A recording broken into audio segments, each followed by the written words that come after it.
Bisnis trading merupakan salah satu bisnis yang memiliki tingkat resiko yang sangat tinggi, namun dalam waktu cepat bisa juga mendapatkan keuntungan yang sangat besar. Namun melakukan trading di pasar saham atau valuta asing harus memiliki keahlian khusus, terutama dalam memprediksi pergerakan tren pasar. Berikut ini kami memberikan beberapa referensi film yang bercerita tentang trading. Tapi sebelumnya silahkan subscribe channel YouTube kami dan jangan lupa nyalakan lonceng notifikasi agar mendapatkan update video-video terbaru dari kami.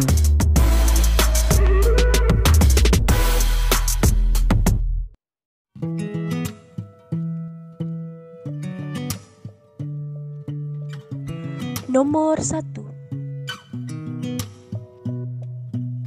Film The Wolf of Wall Street dibuat berdasarkan kisah nyata dari buku berjudul sama karya Jordan Belfort.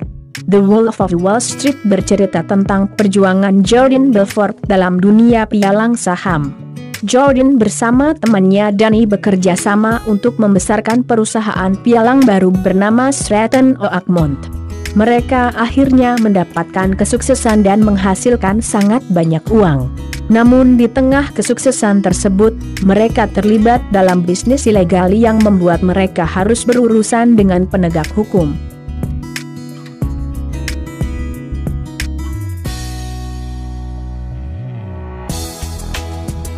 Nomor 2. The Big Short mengangkat kisah tentang gelembung keuangan atau krisis ekonomi yang terjadi pada era tahun 2000-an.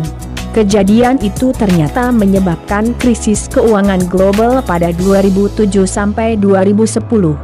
Film ini akan mengisahkan 4 orang pria yang memiliki ide gelap tapi brilian di saat sedang terjadi krisis perekonomian dunia. Dalam film ini diceritakan Wall Street sedang menggunakan sistem subprime mortgage bonds, sebuah sistem yang banyak menimbulkan kerugian dari obligasi kredit rumah. Mereka mulai menganalisa pasar dengan tujuan untuk membeli CDS dari investment bank ternama di Wall Street. Namun karena dana mereka yang terlalu kecil membuat tidak ada yang berminat menjadikan mereka sebagai investor.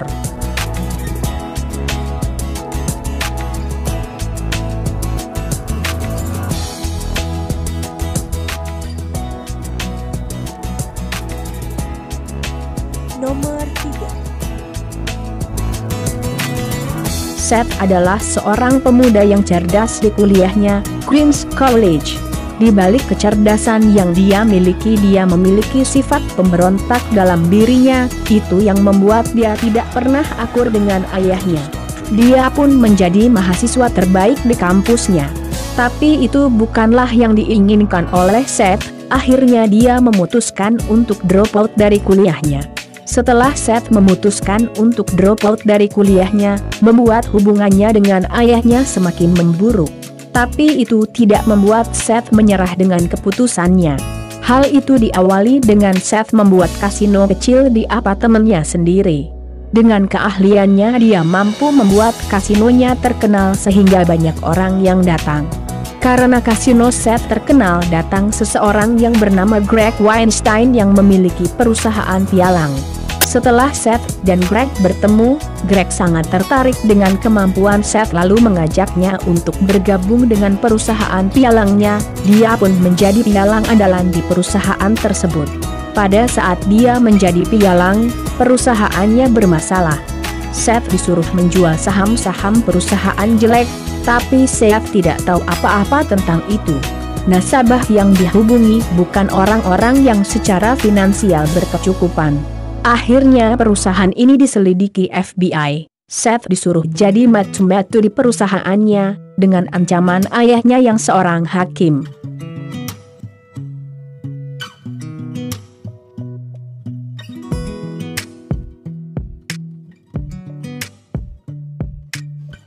Nomor 4. Perusahaan Wall Street yang tidak disebutkan namanya memulai PHK massal di lantai perdagangan selama hari kerja normal. Di antara yang melepaskan adalah Eric Dale, kepala manajemen risiko. Dale mencoba menghubungi mantan majikannya untuk melihat proyek terbarunya dan yang belum selesai, namun seorang staf sumber daya manusia yang tidak berkepentingan menyuruhnya segera pergi.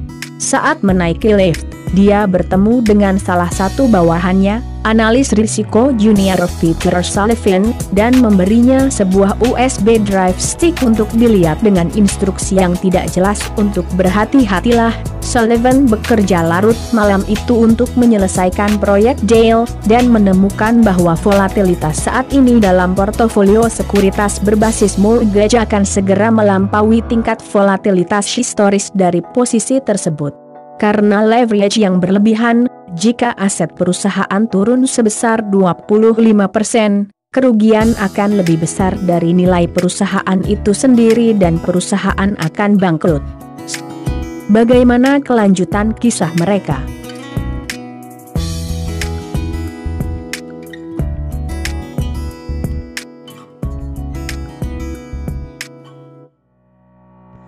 Nomor 5.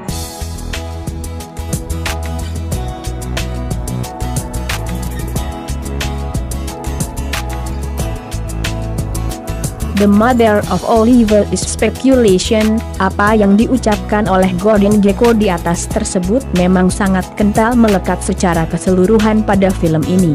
Di awal film, dikisahkan bahwa Gordon Gekko baru saja selesai menjalani masa tahanannya selama 8 tahun akibat bertindak sebagai insider trading pada transaksi saham yang dilakukannya.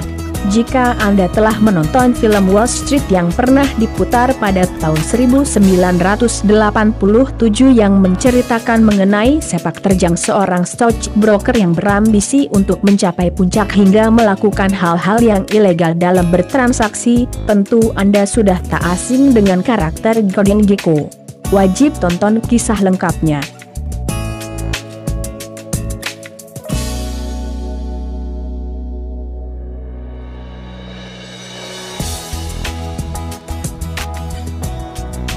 Nomor 6. Hancurnya Barings Bank pada 1995 merupakan salah satu bencana paling spektakuler dalam sejarah keuangan modern.